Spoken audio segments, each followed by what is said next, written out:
she, unlike a lot of people within wrestling, gets it more. So she was creating something that people would be outraged and talk about and be mad about and possibly react to and maybe pay money down the line to see someone shut her up.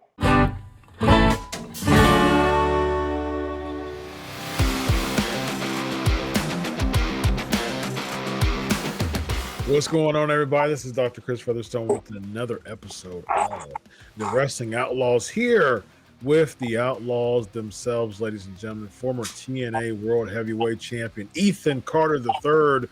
He's nothing but trouble. I remember you used to do the wave. How the wave? I did the wave. The fans did the wave. And then eventually when I became a dog babyface and had to conform, I started giving the wave a little bit. You didn't start the wave, but you started doing the wave. You start buying into the wave, man. Yeah, that's babyface 101, baby.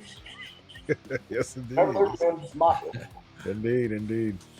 And he didn't do a wave, but he showed his biceps. I'm talking about former WCW World Heavyweight Champion Vince the Hatchet Russo. There it is.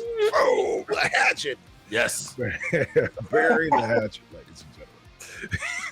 He's a hatchet and he's a hoe. Yeah. He's our bro. He is Vince Russo. Yes. Very nice, ladies and gentlemen. Very nice. Guys, I'm not going to lie to you. I'm wine drunk. Very nice. Oh. Don't tell nobody, especially someone who will use that against you, just like you used the fact that... Then OT Dream call you a hoe too?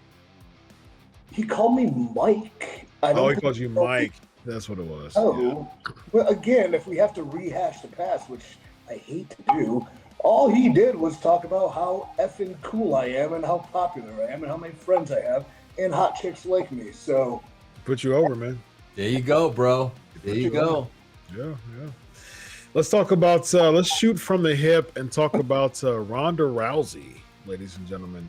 Real fast. The PP Cam got me a full-time gig with you guys. Yeah, that's very nice.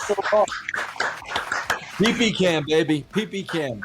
That is the truth. Ladies and gentlemen. He was hired on as of course he didn't have to prove himself, but it's like, hey, let's see how EC3 works, and then came out swinging, ladies and gentlemen. And like if the heat's ever on, like, EC3 isn't bringing any good dirt. Don't worry. Yeah. Chris goes, why are you saving all that? I'm like, because I'm strategic. Bro. Yes, I did. PP dirt, bro. Yes, and thank you, EC3, for coming out swinging like a true outlaw. I mean, like he talk about initiation, just start shooting already. Yes, indeed, like a true outlaw, ladies and gentlemen. He has christened himself since day one. So thank you for continuing to be, and I, Digger and I, formed a good bond between the two. Yes, very nice. Absolutely. Yeah. He's going to get it straight. He's going to get the angle straight here soon. But as he's doing that, let's talk about Ronda Rousey.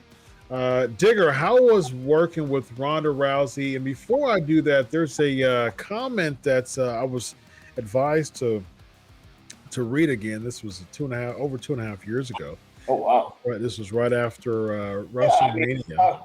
Obviously, times haven't changed, and obviously, I love when people just dig up unnecessary things from the past on a frivolous opinion. But I'd love to hear the 2.5-year-old comment that we in 2022 are going to comment on today. Yes, indeed. That's how we make the big bucks, for one, and that's how it spreads in the world of journalism, man. Controversy creates cash, as Eric Bischoff would say.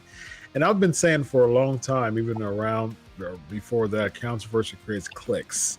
And he uses cash, but I've said clicks for a long time. This is what Ronda Rousey says. Anyone who is outraged by me calling pro wrestling, quote, fake fights for fun. And again, let's bring some context, because she's back in the WWE, by the way. She was leaving the WWE, and there was some talks of her might be getting pregnant and things like that. So this was right after, a week after WrestleMania 36, I believe. So, yeah, the WrestleMania 36. Yeah, this was right after the triple threat match because I was there, and 36 was in New York. That was when Kofi won, right? No, that was no COVID. No, that was right after. That was the COVID year. So that was 19 is when Kofi won. 20 was 36. 35 was in New York. Well, 20 was when Braun won. Yeah, when Braun beat Goldberg, right? Well, I don't know, probably. Yeah, I think he beat Goldberg. Yeah. 36. Rousey wasn't even a part. I don't think Rousey was a part of 36, was she? Rousey, yeah, it was New Orleans where she had the match with Stephanie and Trips. Right, I was there, and then New York was the triple threat match that main evented. Right, and I believe there was controversy around the pinfall in a sense. Yeah. Yeah, she wasn't a part of it because that was in front of no people, if I remember. Okay, so the year after was the triple threat. Or I don't remember. No, 35. All right, let's get on with the question. Who cares? Let's go. So Rousey. Wrestling fans care, Vince. No, they don't. They don't care. No, they don't. We don't. Comment section. Hold on, let me finish my thought real quick because I love trivia. So 35 in New York was the triple threat match. 36 was COVID, and she didn't wrestle. All right, cool. Now, Vince, you can sit back up again. Here we go. All right, here we go. All right, Ronda Rousey, she says this. Anyone who is outraged by me calling pro wrestling, quote, fake fights for fun has never been in a real fight, real in all caps. While y'all are tiptoeing around bruising some pro wrestlers' huge soft egos, no one is thinking about all the real fighters you're insulting when pretending pro wrestling is somehow on the same level of realism. Yes, I understand wrestling 300 days a year for years on end is incredibly tough on the body and a difficult profession. But do you know what would happen if you got in 300 real fights in a year? You would be dead. Yeah, it would be. Yeah, that's true. That's true. Vince, I agree with all that. I agree with all that because I always say, bro, you got a lot of young punks today with chips on their shoulder who think they're all that. And I always say, oh, yeah, bro, you guys think you're all that playing wrestling. Go out there and do it for real. Then you'd be all that. Yeah. Go do it for real. And, bro, forget about what the ratings would be. The ratings would be quadruple what they are now. Go do it for real because some of them really have an attitude like they're tough guys and nah, bro, you're not. It's not UFC. You're not fighting for real. Nobody's taking away from you what you put your bodies through. Sure. But make no mistakes about it, bro. What Rousey is saying is, in my opinion, 100% correct. East, what do you think? Yeah, like she is. At this time, too, with these comments, she was being bold enough to create the ire of wrestling fans because she, unlike a lot of people within wrestling, gets it more. So she was creating something that people would be outraged and talk about and be mad about and possibly react to and maybe pay money down the line to see someone shut her up. So she's brilliant in that retrospect. She's 100% right in the sense, yeah, these are fake fights.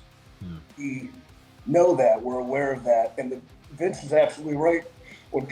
There are people that need to be brought down a peg. If you've never been in a real fight, it's not even a fight, it's real fight, real competition, real accountability for you and your own actions within your success or failure depends solely on you and not a booker and not politics and not the way someone's feeling or a fan reaction. When if you grew up and you become a professional wrestler and you never amateur wrestled, you never played football, you never played baseball, you never played basketball, you never competed in martial arts, you've never played tennis, you never played golf, you never played frickin' putt-putt, you don't understand that competition, win, lose, depends on you.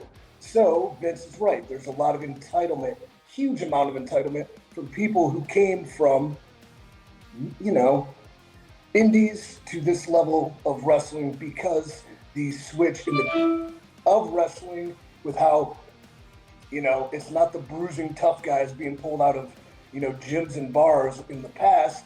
These are people that come through and cut their teeth, granted, on the independent scene, but also that's the reason why the mainstream isn't interested, because they're just normal-looking civilians.